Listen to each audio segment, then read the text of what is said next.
Entah mengapa, Nila ini langsung melihat ke sudut tenda. Nah, di sudut tenda itu seperti ada sesuatu yang menarik untuk dilihatnya. Lalu tiba-tiba, entah gimana ceritanya ya, pandangan Nila ini seperti tidak terhalang oleh parasut tenda. Dan Nila ini bisa melihat luas di luar tendanya itu. Seketika, Nila waktu itu melihat dengan jelas sosok wanita cantik berparas bule seperti noni-noni Belanda.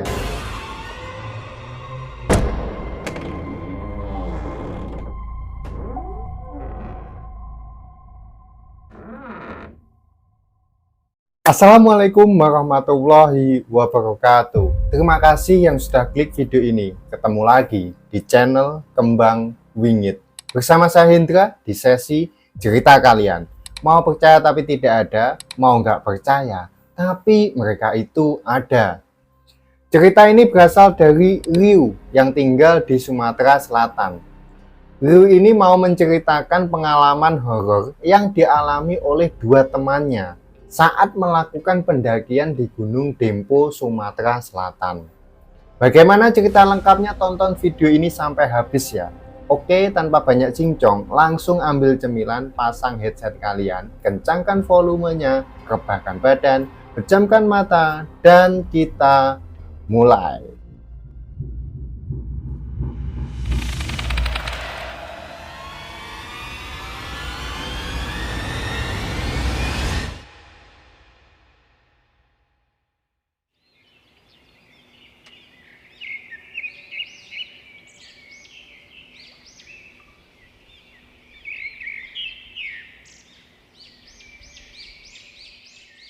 Cerita sedikit tentang Gunung Dempo. Gunung ini memang nggak setenar gunung-gunung lain di Sumatera. Selain karena tingginya nggak setinggi gunung-gunung di Jawa, jarak tempuh ke perkampungannya juga jauh. Gunung Dempo berada di kota Pagaralam, Sumatera Selatan. Jarak antara kota Palembang ke kota Pagaralam itu sekitar 8 jam kalau naik bus antar kota dalam provinsi. Dari pemberhentian terakhir di pabrik teh Pagar Alam, kalian harus berjalan lagi ke Kampung 4 atau bisa numpang truk karyawan pemetik teh. Bisa 1 jam sampai di sana. Tapi kalau mau jalan, ya bisa. Tapi 2-3 jaman lah. Kemudian dari Kampung 4, kalian juga harus jalan lagi sampai pintu rimba. Barulah, di sana kalian akan memulai pendakian. Selama pendakian di Gunung Dempo, kalian bisa beristirahat di shelter 1, shelter 2 sebelum muncak, serta di pelataran. Pelataran ini di bawah puncak Gunung Dempo. Pelataran ini berada di tengah puncak Gunung Dempo dan puncak Merapi. Jadi sebenarnya ada 2 puncak yang bisa kalian daki. Namun, untuk mendaki gunung ini, harus sering berolahraga. Jalurnya itu ajib banget. Kalian akan merasakan sensasi mencium lutut setiap akan lanjut mendaki ke atas. Bukan sekali 2 kali mencium lutut, tapi terus-menerus.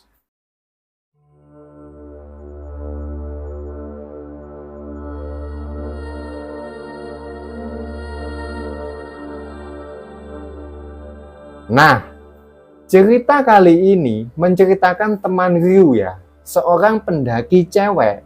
Sebut saja namanya Nila. Walaupun cewek, Nila ini termasuk yang sering mendaki Gunung Dempo. Biasanya di bulan Agustus, para pendaki sering ngerayain hari ulang tahun kemerdekaan di puncak gunung. Tahun lalu, Nila juga ngerayain hari ulang tahun Republik Indonesia di Gunung Dempo juga. Dan rencananya untuk tahun ini, Nila merayakan hari ulang tahun di puncak gunung tersebut. Berangkat dari Palembang, Nila membawa 1 keril di punggung dan 1 daypack di depannya. Nila ini berangkat sendirian. Singkat cerita, setiba di pintu rimba, Nila ini bertemu dengan teman-temannya yang lain. Mereka cowok semua, dan akhirnya mereka mendaki bareng. Padahal Nila nggak ada janjian mendaki bareng. Tapi karena banyak ketemu teman-temannya, akhirnya ya mereka ini barengan. Akhirnya Nila ini mendaki bareng 2 tim yang kebanyakan pria semua. Nila termasuk cewek yang rajin dan pintar masak. Oleh karena itu, teman-temannya merasa beruntung kalau bareng dengan Nila. Nila juga membawa kebutuhan pendakiannya sendiri. Rencananya, Nila ini ingin ngecamp di shelter 1. Karena kata orang, shelter 2 itu lebih angker dan sering terlihat penampakan. Namun, karena teman-temannya ini ingin ngecamp di shelter 2, akhirnya Nila pun mengikuti ritme teman-temannya itu. Hujan kala itu mengguyur perjalanan mereka ke shelter 2. Sesampainya di sana, mereka ini langsung memasang tenda masing-masing. Ada 3 unit tenda yang mereka pasang. Sayangnya, tenda yang dibawa Nila ini bocor dan tidak layak digunakan. Terpaksalah Nila ini menumpang di tenda salah satu temannya. Sebut saja namanya ini Agus. Untuk ukuran tenda 5 orang terpaksa harus diisi oleh 6 orang. Karena tubuh Agus dan teman-temannya ini pada gembul-gembul semua ya. Akhirnya mereka pun istirahat di tenda dengan bermacam-macam posisi. Ada yang tidur, ada yang duduk, ada yang kakinya dilipat. Kemudian malam pun tiba dan udara di shelter 2 terasa dingin. Karena posisi yang kurang mengenakkan untuk tidur, Nila yang kebagian posisi duduk pun susah untuk memejamkan mata kala itu. Rasa mengantuk hilang seketika karena semua pada tidur. Akhirnya, Nila ini memilih memainkan telepon genggamnya, walaupun tidak ada sinyal di sana. Malam itu sekitar pukul 2 dini hari. Tidak ada lagi aktivitas yang terdengar di luar tenda Nila. Entah mengapa, Nila ini langsung melihat ke sudut tenda. Nah, di sudut tenda itu seperti ada sesuatu yang menarik untuk dilihatnya. Lalu tiba-tiba, entah gimana ceritanya ya, pandangan Nila ini seperti tidak terhalang oleh parasut tenda. Dan Nila ini bisa melihat luas di luar tendanya itu. Seketika, Nila waktu itu melihat dengan jelas sosok wanita cantik berparas bule seperti noni-noni Belanda. Jadi noni Belanda itu menggunakan gaun panjang, warnanya ini putih, dan membawa sepeda ontel. Sepeda ontelnya ini jadul, turun melewati jalur shelter 2. Nila kala itu terpana melihat sosok noni Belanda tersebut. Terlebih lagi karena parasnya ini yang sangat cantik. Jadi si noni Belanda ini berjalan sambil mendorong sepedanya ya. Namun, semakin noni Belanda itu berjalan turun, wajahnya langsung berubah. Yang awalnya cantik menjadi jelek, jelek dan kemudian hancur. Dan yang terakhir, wajah noni Belanda itu berdarah-darah dan tidak berbentuk lagi. Nila langsung tersadar dan ketakutan setengah mati waktu itu. Dirinya ini langsung memalingkan pandangannya dan menunduk. Untuk menghilangkan syoknya dan ketakutannya itu, Nila ini langsung mengucapkan istighfar berkali-kali. Ya Allah, astagfirullahaladzim, astagfirullahaladzim. Tapi entah mengapa, setelah itu tatapan Nila kembali lagi ke sudut tenda. Dan kejadian tersebut terulang kembali sebanyak 3 kali. Nila benar-benar merasa ketakutan dan dia memilih berganti posisi dan memejamkan matanya. Cukup sulit bagi Nila ini untuk tidur terlelap dengan posisi yang gak nyaman dan penampakan yang mengerikan tersebut. Namun Nila ini tetap memaksakan agar bisa tidur dan menghilangkan ketakutannya itu. Kemudian 1 jam kemudian ya, Nila ini baru tertidur. Nah, pada pagi harinya, suara aktivitas di luar tenda terdengar jelas dari para pendaki lainnya.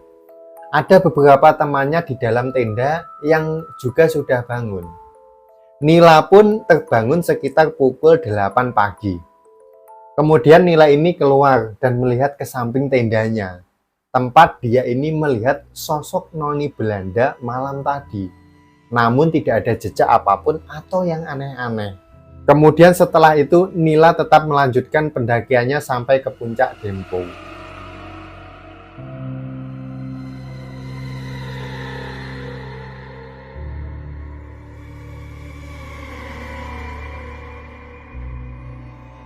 Nah, satu cerita lagi dari teman Ryu lagi ya. Sebut saja namanya ini Andra. Jadi Andra ini bersama teman-temannya menemani si Budi. Budi ini adalah tamu dari Pulau Sulawesi untuk mendaki ke Gunung Dempo. Perjalanan dari Palembang ke Pagar Alam, mereka nikmati dengan sukacita. Sesampainya di Kampung Empat, di bawah kaki Gunung Dempo, mereka ini memulai perjalanan ke Pintu Rimba. Setelah sampai ke Pintu Rimba, disinilah awal mula pendakian. Jadi Budi ini melihat dua sosok orang yang berdiri di antara Pintu Rimba. Mereka berpakaian seperti prajurit kerajaan dengan kostum lengkap dan tombak serta perisai di tangannya. Dua prajurit tersebut seakan menjaga wilayah pertama dari kerajaan. Penampakan itu hanya Budi yang melihatnya, sedangkan teman-teman lainnya tidak melihat waktu itu. Karena baru pertama kali, Budi ini beranggapan kalau mungkin itu memang warga sekitar yang bertugas di bawah kaki gunung dan tidak menceritakan ke teman-teman lainnya. Jadi saat itu setelah melihat dua penjaga gerbang itu, si Budi ini diam. Nah, setelah itu, mereka pun akhirnya melanjutkan perjalanan hingga ke puncak Gunung Dempo. Selama perjalanan ke puncak, tidak ada hal-hal yang aneh yang dialami oleh Budi. Dari puncak Gunung Dempo, mereka lalu melanjutkan turun ke pelataran. Namun, alangkah terkejutnya Budi ini. Di tengah perjalanan turun ke pelataran, Budi ini melihat bangunan kerajaan yang sangat megah. Lagi-lagi, Budi ini masih belum sadar bahwa dirinya sendiri yang melihat penampakan tersebut. Budi ini masih mengira mungkin itu bangunan kuno yang peninggalan sejarah di kawasan Gunung Dempo. Nah, setelah mereka turun dan sampai ke pelataran itu, Budi ini berjalan dan memasuki kawasan kerajaan tersebut. Budi ini seakan-akan melihat banyak sekali orang di dalam kerajaan tersebut. Orang-orang yang ada di dalam kerajaan tersebut menggunakan pakaian tempo dulu. Mereka semua berlalu lalang di dekat Budi dan teman-teman dengan santai, seperti melakukan aktivitas seperti biasa, tanpa merasa terusik dengan kehadiran Budi dan kawan-kawan. Bahkan, di sana juga seperti ada pasar warga. Budi masih belum sadar kalau yang dilihatnya itu bukanlah sungguhan. Setelah sampai ke puncak Merapi Dempo, mereka ini memutuskan segera turun gunung dan pulang ke Palembang. Nah, singkat cerita, sewaktu sampai di Palembang, Budi ini baru menanyakan perihal apa yang dilihatnya waktu pendakian ke Gunung Dempo. Jadi, Budi ini bertanya kepada Andra. Jadi pertanyaannya gini, Andra, di Gunung Dempo ramai juga ya warganya di sana. Andra kemudian menjawab, kalau di Kampung Empat ya memang ramai, Bud. Di sana kan banyak warga transmigran dari Jawa yang bekerja sebagai pemetik daun teh. Kemudian Budi ini menyaut dan bilang, bukan di Kampung Empat, tapi pelataran Gunung Dempo. Andra ini sedikit bingung dan berkata, loh, perasaan waktu kita muncak, cuman ada beberapa pendaki aja yang mendaki, nggak rame-rame amat kok. Budi ini kemudian kaget, lalu mengatakan, lah, aku lihat di pelataran ada kerajaan besar, dan orang-orangnya ini ramai. Baju yang mereka pakai juga kayak orang dulu. Di Pintu Rimba juga ada dua penjaga yang berdiri berjaga di depannya.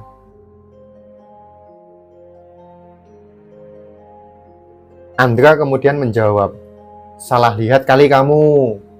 Di sana itu nggak ada aktivitas apa-apa selain pendaki. Dan juga warga yang naik ke sana.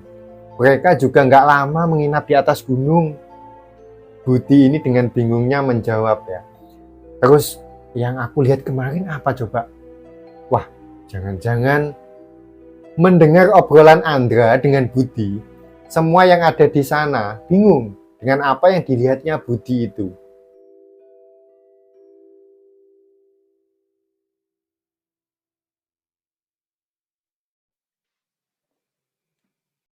Oke guys, itulah tadi cerita horor dari Ryu yang membagikan pengalaman temannya ya saat mendaki di Gunung Dempo.